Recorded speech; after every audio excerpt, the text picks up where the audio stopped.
Guerra en el nombre de Dios. Las grandes religiones del mundo predican paz y misericordia. La historia, incluso en la Edad Moderna, demuestra que religión y violencia no son contradictorias.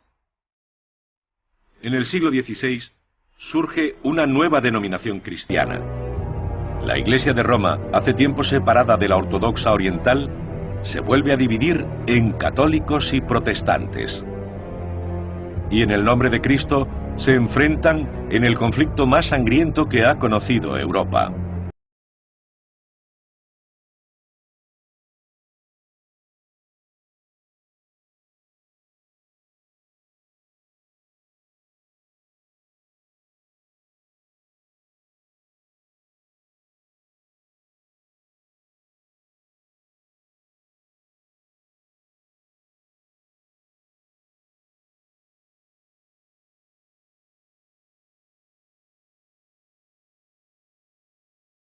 Europa entra en una nueva era, una nueva imagen del mundo, el Renacimiento. Todo está en continuo cambio. La astronomía y otras ciencias de la naturaleza, el arte y la arquitectura. El modo de ver el mundo se transforma radicalmente. La perspectiva se convierte en naturalista, realista.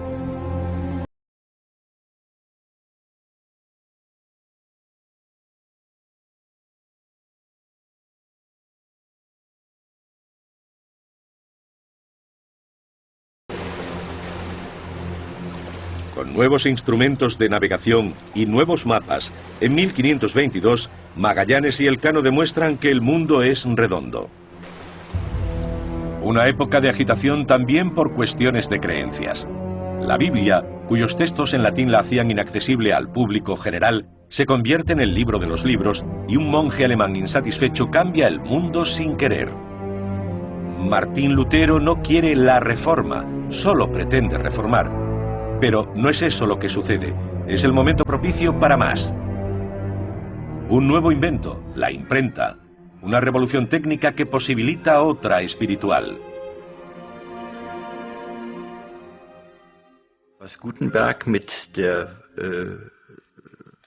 La imprenta de Gutenberg, la impresión mediante tipos móviles, favorece la movilidad y mejora la comunicación hasta límites antes no solo insospechados, sino inimaginables.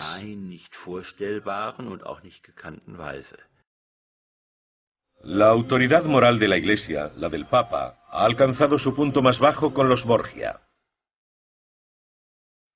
Los hijos del Papa Alejandro VI, Lucrecia y César, gobiernan igual que su padre mediante intrigas, asesinato y violencia.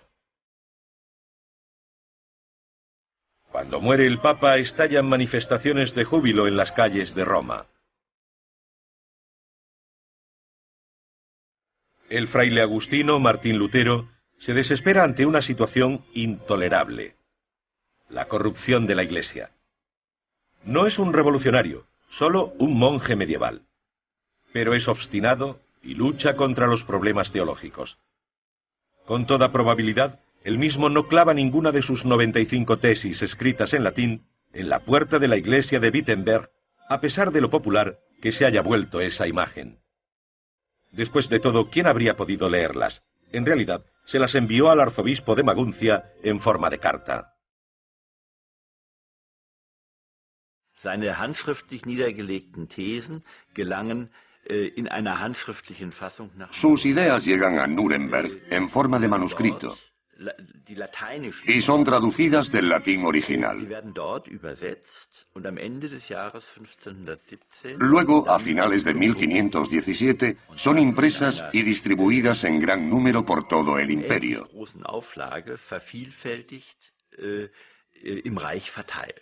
Lutero no tuvo nada que ver con ello, y por supuesto, no era eso lo que pretendía.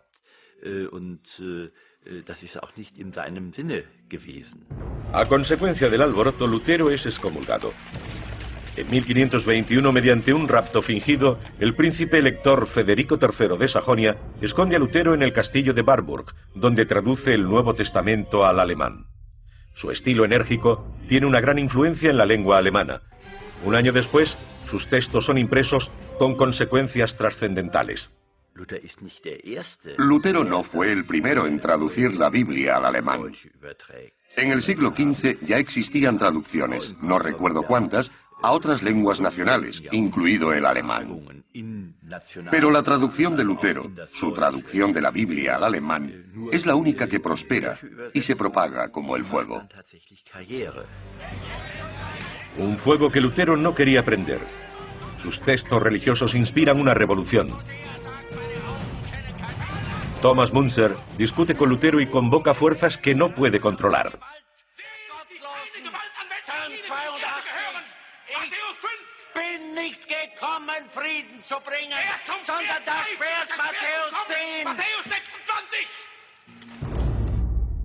Al principio favorable a los insurgentes, Lutero apela a los príncipes reinantes para que adopten duras medidas contra las hordas de campesinos que se dedican a robar y a matar.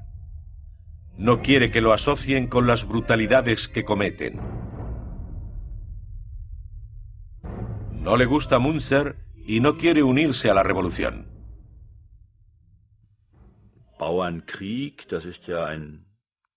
La guerra de los campesinos es solo un nombre y da una impresión equivocada.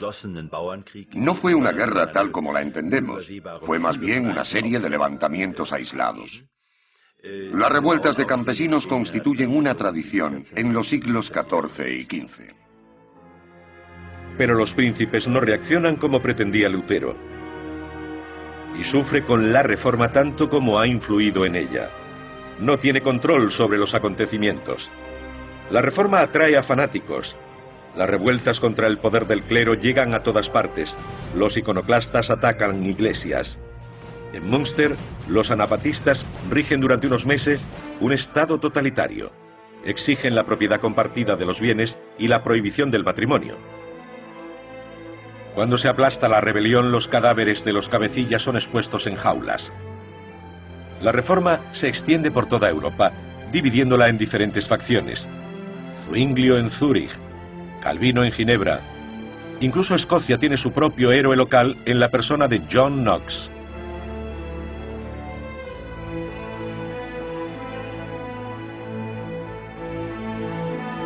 En Londres, Enrique VIII aprovecha la oportunidad y funda la Iglesia Anglicana, principalmente para asegurarse el divorcio. La reforma también implica un nuevo reparto de poder. 1546.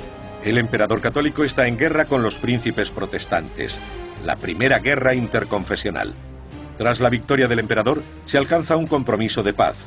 Los ciudadanos deben adoptar la fe de su gobernante. Der Augsburger Religionsfrieden schafft insofern etwas Neues. La paz religiosa de Augsburgo acaba en algo totalmente nuevo, reforzando algo que ya existía. El estatus del imperio a un nivel superior de las diferentes facciones.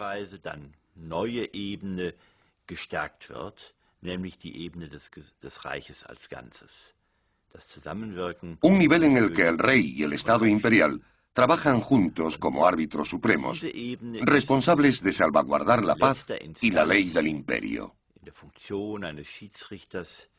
Dann dafür verantwortlich, den Frieden und das Recht im Reiche zu wahren und zu schützen. ¿Paz entre los cristianos? Un terrible error. Francia, 1572. La matanza del día de San Bartolomé. Se intenta formalizar un matrimonio real entre las distintas fes para instaurar la paz. Pero se produce una traición. Decenas de miles de hugonotes protestantes reunidos para la boda son asesinados por católicos, cristiano contra cristiano. Las facciones vuelven a estar en guerra. Se trata de religión, pero también de poder. La nueva fe religiosa es un medio muy oportuno para que príncipes ambiciosos puedan dar rienda suelta a su avidez de dominio contra el emperador, los reyes y la iglesia. Entonces, en 1618, tiene lugar el preludio de una catástrofe europea. La defenestración de Praga. En realidad, la segunda. ¿Protestantes contra católicos? Sí, también, pero sobre todo se trata de una larga lucha de poder. La revuelta de los estados contra el emperador es una tradición bohemia. En esta ocasión eligen inmediatamente a su propio rey. Der Erfolg des Fenstersturzes wird für uns greifbar. El éxito de la defenestración de Praga se entiende mucho mejor leyendo el Acta de Confederación Bohemia de 1619. Se trata de un documento mediante el cual el Estado bohemio define lo que quiere respecto a lo que posteriormente llamaremos Estado. No abolen la monarquía, ya que necesitan un rey para legitimar su posición. Pero limitan su papel a tal extremo que en el concepto de Estado corporativo, como lo define la nobleza bohemia, no es más que un maestro de ceremonias.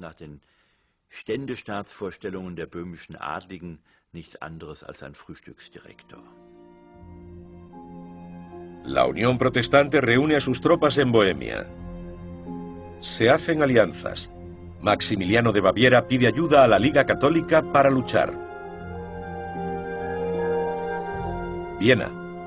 Los protestantes bohemios se niegan a reconocer al recién elegido emperador. Estalla la guerra. Se suceden décadas de conflictos. El nuevo emperador Fernando I lucha por el catolicismo.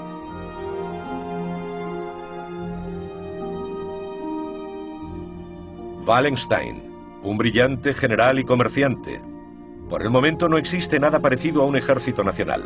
Wallenstein recluta un ejército de mercenarios y lucha a favor de la Liga Católica por dinero. Wallenstein ist derjenige, der sich in der Lage sieht, der Anfrage Cuando el emperador pregunta, ¿puedes proporcionarme un ejército? Wallenstein se vio perfectamente capacitado, como hombre de negocios, para ofrecerle ese servicio. Als Wirtschaftsunternehmer gleichsam diese Dienstleistung erbringen kann. Las primeras victorias católicas. El rey bohemio es derrotado. Los protestantes pierden una serie de sangrientas batallas. En Bohemia, los éxitos católicos van seguidos de una represión brutal. Pero ahora los daneses temen por la seguridad de su poder en Europa.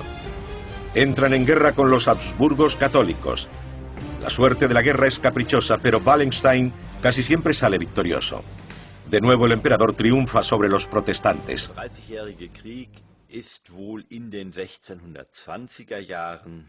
En la década de 1620, la Guerra de los 30 años es principalmente religiosa, en la que empiezan a involucrarse poderosos grupos políticos. Y desde el 1630 en adelante, la guerra se convierte en un conflicto secular, una lucha de poder europea, en la que la religión sigue jugando un papel importante, aunque no dominante.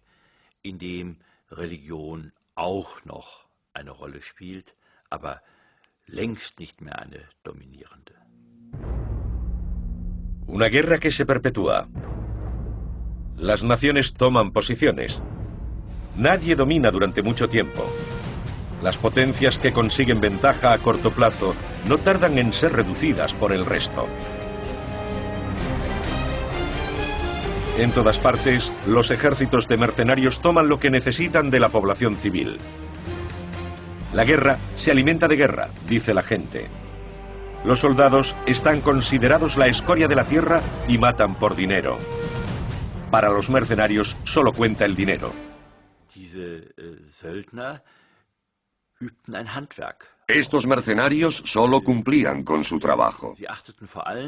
Sobre todo, se aseguraban de cobrar a su debido tiempo. Si no, cambiaban de bando. 1630. Gustavo Adolfo, rey de Suecia, entra en guerra. La sede de su poder, la región báltica, es reclamada por los católicos. Un error. El monarca sueco se convierte en abanderado de la causa protestante y tiene la suerte de su lado. Una ironía del destino. Wallenstein, el brillante comandante de la Liga Católica, acaba de ser despedido por el emperador. Una concesión a jesuitas, españoles y los estados que lo odian. En 1631 las fuerzas católicas asedian por sorpresa a la ciudad protestante de Magdeburgo. Lo que allí sucede no tiene comparación ni siquiera la Guerra de los 30 años en su totalidad. Una orgía de brutalidad, tierra quemada, la ciudad es arrasada hasta los cimientos. La población es aniquilada casi por completo. Gustavo Adolfo, el protestante del norte, jura venganza. Sus tropas victoriosas avanzan hacia el sur. Augsburgo, un bastión protestante. Anteriormente había sido una ciudad en la que todas las facciones convivían en paz. Allí los soldados del rey sueco son recibidos como ángeles de salvación. Una esperanza histérica en una tierra desahuciada. Pero esos hombres solo traen muerte, miseria y devastación. Los soldados suecos también son mercenarios. La guerra es su negocio. Lo que los bávaros sufren poco después se parece mucho a lo que cuentan los pocos supervivientes de Magdeburgo. Todos los mercenarios son iguales. Por primera vez en la Guerra de los 30 años, los campesinos se enfrentan a los mercenarios. Los soldados dejan a su paso un rastro de devastación, sin importar si luchan o no, o la causa a la que sirven. En tiempos tan peligrosos, se requiere el regreso de Wallenstein. Muchos desconfían de este general presumido y sin escrúpulos, pero es la única persona capaz de detener el avance sueco. La situación desesperada exige medidas desesperadas. Los dos comandantes se enfrentan en el sur de Alemania. Una batalla de titanes, Wallenstein contra el ejército de Gustavo Adolfo. El resultado, victoria de Suecia, pero una victoria al precio de desastre.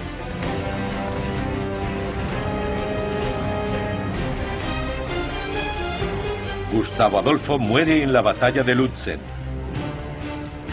Un duro golpe. ¿El líder mesiánico desaparecido? Corren rumores de que realmente no ha muerto. Los suecos empiezan a perder batallas, pero creen que aún tienen posibilidades de asegurar su influencia mediante una negociación. Son engañados. En estos tiempos nada es estable. Los oficiales de Wallenstein deben jurarle lealtad personal, incluso si sus órdenes entran en conflicto con las del emperador. So ist es auch bei Wallenstein der Fall gewesen, der seine unternehmerische Leistung. En el caso de Wallenstein, siempre tiene éxito en sus empresas. Pero en realidad para él no era tan importante el dinero como, por ejemplo, convertirse en duque de Mecklemburgo.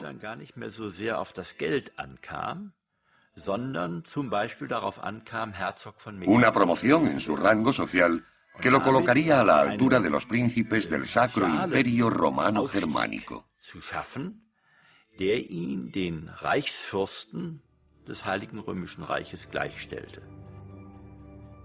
Wallenstein se vuelve demasiado poderoso. ¿Cuáles son sus verdaderas intenciones? Entre otras cosas, negocia con los suecos un acuerdo de paz. ¿Quiere el belicista ser algo más que un duque? No solo a los jesuitas les gustaría deshacerse de él. El emperador ordena su captura vivo o muerto.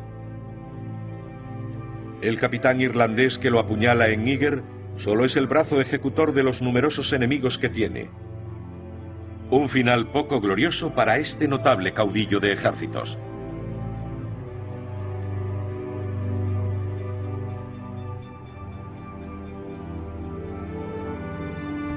La guerra continúa. Al principio la dinastía Habsburgo apoya la guerra para asegurar su dominio. Pero ahora la lucha es para prolongar su estancia en el poder.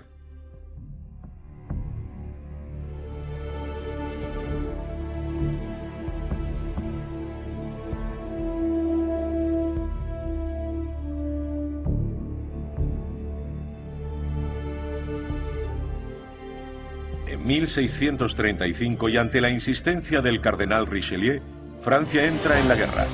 De nuevo los enfrentamientos arrasan el sur de Alemania y Bohemia.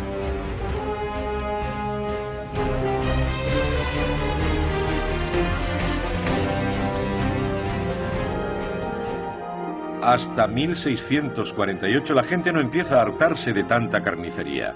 Suecia y Francia, las potencias restantes, garantizan el fin de las hostilidades. Se firma la Paz de Westfalia. se basa en el antiguo documento de la paz religiosa de Augsburgo de 1555.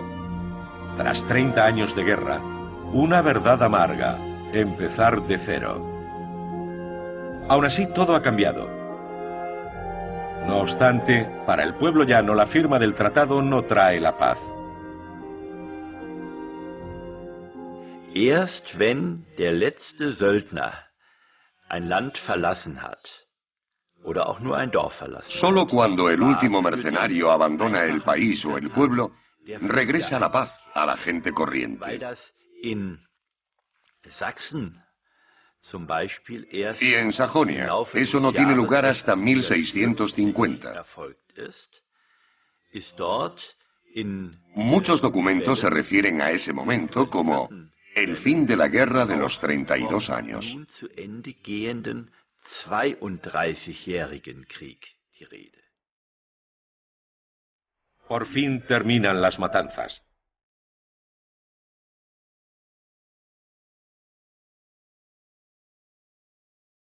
El coste de la guerra, la destrucción de un continente. El conflicto por la interpretación del cristianismo lleva a una orgía de crueldad que pone a los seres humanos al borde del abismo. La visión del mundo cambia para siempre. Símbolo de ello es el árbol de la horca, en el que se cuelga incluso a camaradas heridos, inservibles como soldados. Por primera vez hay algo parecido a un reportaje de guerra. Despiadado, brutal, realista. Der 30-jährige Krieg hat die Menschen seit der Mitte des 17. Jahrhunderts immer wieder Desde mediados del siglo XVII, la guerra de los 30 años no ha dejado de ser objeto de interés, vorstellbar porque abarca una inimaginable variedad de crueldades. konfrontiert worden sind. Die Zeitgenossen durch das Lo que la gente vivió en aquella época quedó plasmado en escritos e ilustraciones posteriores an Dichtung, an Grafik, que no muestran inhibición alguna a la hora de describir la crueldad, con todos sus detalles escabrosos. alle Grausamkeiten zeigt. Para la población civil, la presencia de la soldadesca, sin importar bajo qué bandera sirva, significa miseria y muerte. Los mercenarios cogen todo lo que quieren. Las tropas merodeadoras arrasan la tierra incluso donde no hay combates. No hay piedad ni compostura. Dieser Krieg wird als ein grausames Ereignis Esta guerra se considera un suceso terrible, una especie de desastre natural que arrasa pueblos enteros y contra el que no hay protección posible. La guerra se alimenta de guerra. Los civiles tienen más posibilidades de morir que los mercenarios. Así que los hombres de los pueblos arrasados y los enfermos se presentan voluntarios al servicio militar para sobrevivir un poco más. Los cuidados médicos son casi inexistentes. Los heridos tienen muy pocas posibilidades de sobrevivir, pero sigue siendo mejor que morir de hambre o asesinado en su propio pueblo. Una catástrofe europea. La región más afectada es la que posteriormente se convierte en Alemania. ¿Cuántas muertes cuesta la guerra? En general puede que el 50% de la población. En algunas zonas, las ciudades perdían hasta el 70 y 80% de sus habitantes, a juzgar por el alto número de asentamientos abandonados tras la guerra de los 30 años. Es decir, lugares en los que la gente ha estado viviendo pero que tras la guerra dejan de estar poblados y quedan abandonados y desiertos. Pero de las ruinas de las guerras de religión surge la idea del moderno Estado-nación. Un mecanismo de poder. Una estructura neutral que se alza sobre el conflicto de creencias. Tratados, orden civil y el gobierno de la ley para instaurar la paz. Una idea cuyas consecuencias llegan hasta nuestros días. El infierno es la propia humanidad. La lucha por la dominación religiosa conduce al abismo. En nombre de una fe verdadera, El hombre es capaz de cualquier crueldad imaginable, como demuestra la Guerra de los 30 años.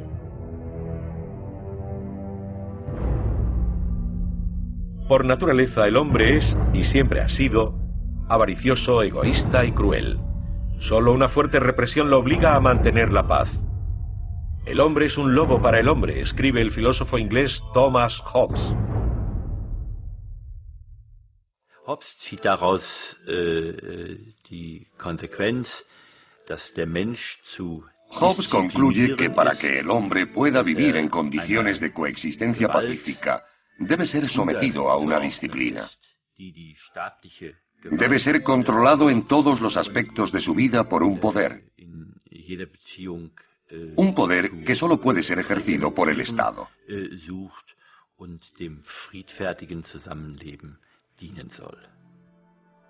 Para controlar la avaricia humana, Hobbes decreta un Estado totalitario, un monstruo omnipotente, un leviatán que imponga la paz y dicte lo que se debe pensar, decir y creer. Una idea que nunca ha sido puesta en práctica. Absolutismo. El Estado gobernado por el rey sol francés Luis XIV. Una de las consecuencias políticas de la Guerra de los 30 años. Orden rígido y majestuoso. La selva da paso al jardín. El Estado empieza a rodar como una maquinaria bien engrasada y neutral. Los instintos básicos y los conflictos de fe son mantenidos a raya por el gobierno, el nuevo ideal de la era. En lugar de ejércitos de mercenarios contratados para ocasiones puntuales, aparecen los ejércitos permanentes, valiosos instrumentos del Estado que se usan con moderación. La Prusia de Federico II es el modelo ideal de absolutismo ilustrado, un Estado sobrio y racional sin iglesia establecida. La tendencia es bastante clara. Quizás Federico el Grande lo expresa muy bien cuando dice: cada hombre debería ser bendecido como mejor crea. De ese modo, la religión pasa a ser una cuestión de ámbito privado. Las consecuencias prácticas: a finales del siglo XVII los hugonotes se trasladan a Prusia en busca de libertad religiosa. Bajo el gobierno de Federico II, 1 de cada 4 berlineses es francés de origen, una monarquía en ciernes en la que se separan estrictamente Iglesia y Estado. Es una cuestión de principios. En Prusia, Kant persigue la idea de la conclusión lógica. Su ensayo hacia la paz eterna es un borrador para la Organización de las Naciones Unidas. La ley debería gobernar el poder en una especie de parlamento mundial. Una idea que apenas ha encontrado respaldo en todas las superpotencias hasta la fecha. Actualmente la separación de Iglesia y Estado se da por sentada hasta el punto de que la comparecencia del Papa ante las Naciones Unidas apenas es noticia. En el pasado, los papas declaraban guerras. Hoy, solo tienen autoridad moral, no batallones. Un largo camino que lleva desde los cruzados en la Edad Media y tras la Guerra de los 30 años hasta nuestros días.